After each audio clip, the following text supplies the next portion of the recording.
Hey students, welcome to this week, and I wanted to give a little bit of an update on stock track, how you guys are trading, and then I wanted to jump into the market and take a look at some things that are out there and just illustrate more to you about the futures market. This week you'll also have some other content. There's another week there online, so kind of two folders that have stuff in it, so you should really work with those and make sure you get the assignment discussion completed and turned in. But in this video, a little bit about how you're doing in stock track. So I'm going to move myself out of the way and let's take a look.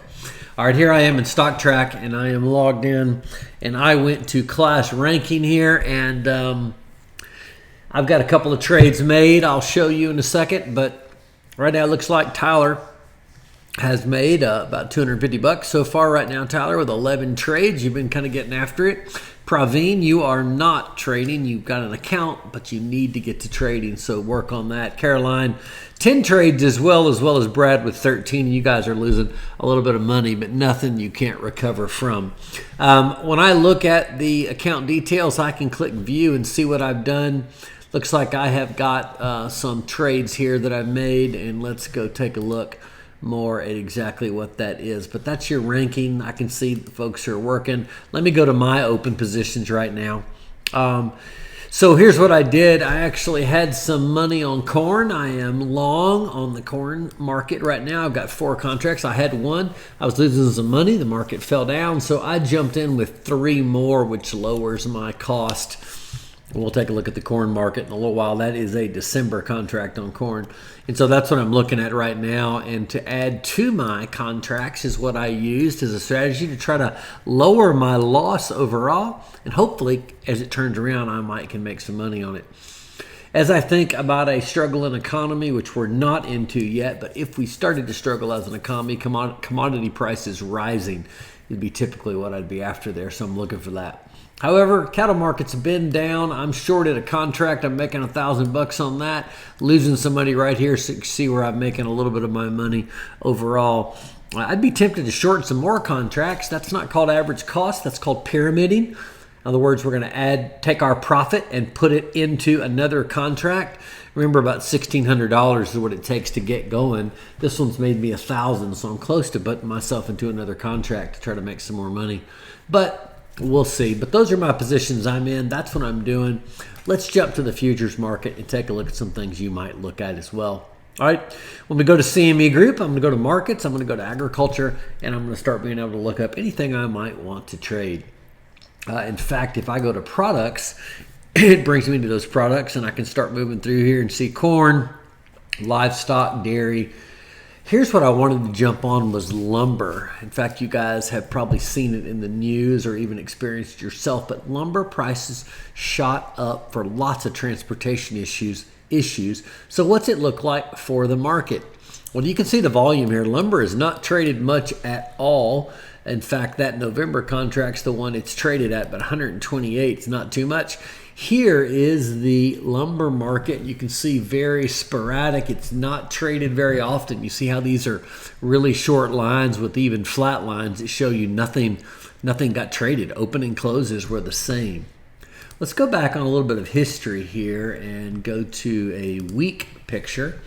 And there it is by the week. So you can see that we started last year, October, at about this 412 random lumber lengths. And all of a sudden, as we got into COVID and some of the logistical problems, you can see the market shot up. So we're talking from 400 to 1,300. So we're talking 3 times the price, and you can see the spike up there. Now this is the futures market, but that was part of what we also saw in the cash market. Now today it looks like lumber has backed off and come down to a more reasonable level, and so you can actually see more volume and people trading through here. So it's an illustration of the cash market, and that's what the futures market is. It's a different market, but it is related to the cash.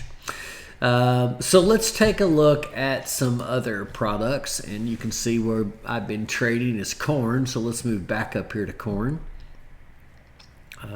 Corn was here at the top. There's corn futures. It's the ZC, and then the Z1 represents the month. So that's just the symbol for corn. You can see corn's right now down. I was long on corn and it's dropped. So that's making me lose money. If I go to quotes, I can kind of take a peek at this corn market. I think I was off in the December corn. Looking at the chart, 192,000 contracts, much more frequent than the lumber we looked at. And holy cow here, let me jump back to stock track. What was I on corn? Yes, I was long on corn with contracts bought.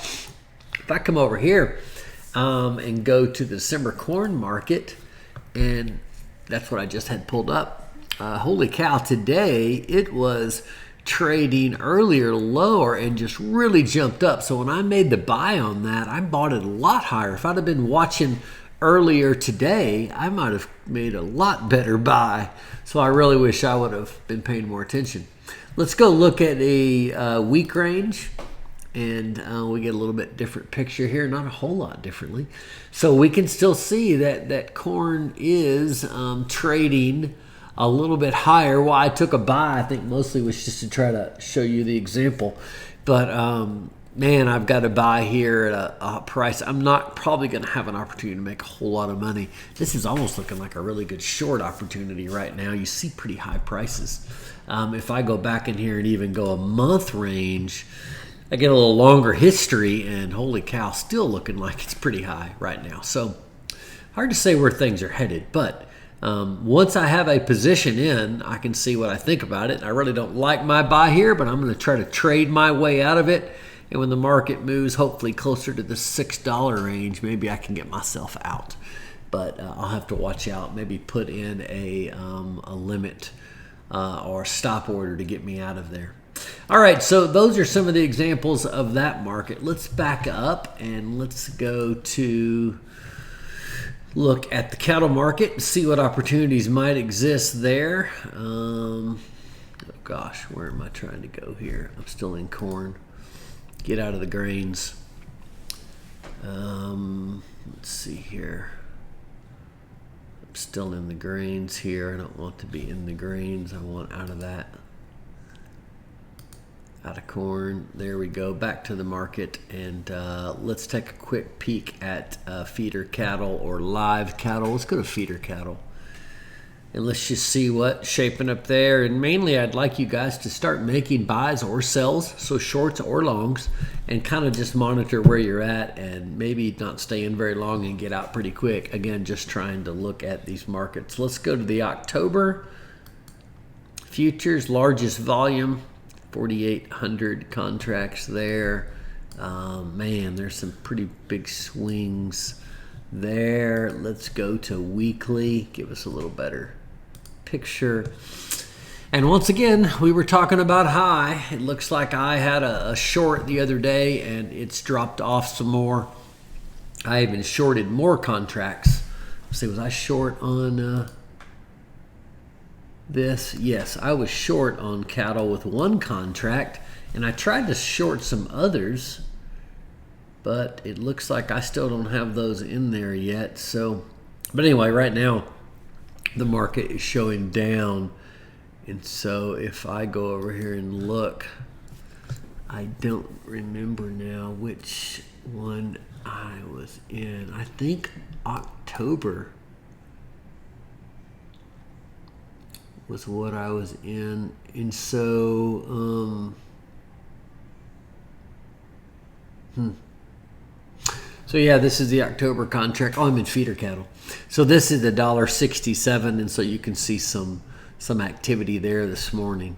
I was looking at feeder cattle, and I'm actually in live cattle, so let's get there and check out live cattle futures. Now I'm looking at the right. See the LEV1, and that's what you see right there as well. So that kind of tells you the contract you're in. Now we're going to make more sense. $1.32, 100 weight or pound is what that is. Let's go to quotes. And yeah, there we go. October. There we go. Dollar. Now we're looking like we make a whole lot more sense here. Still though, this morning there was a dip in it, but it's gone back up. I would like to put in some more shorts here. Let's look at the week long. And I like a week because it gives me a little better history. Yep, definitely up like there. And so potential maybe for a short as it backs off and corrects itself. One thing you can say about the futures market, it never stops moving. All right, so in this video, I kind of showed you a little bit about who's trading. Keep trading, get some positions in, shorts and longs, get yourself in and out, see if you can capture a little profit. Try to average cost. If you're in a bind, stay in. Average cost your way down a little bit or up and see if you can trade your way out of that position you're stuck in, and that kind of gets us going.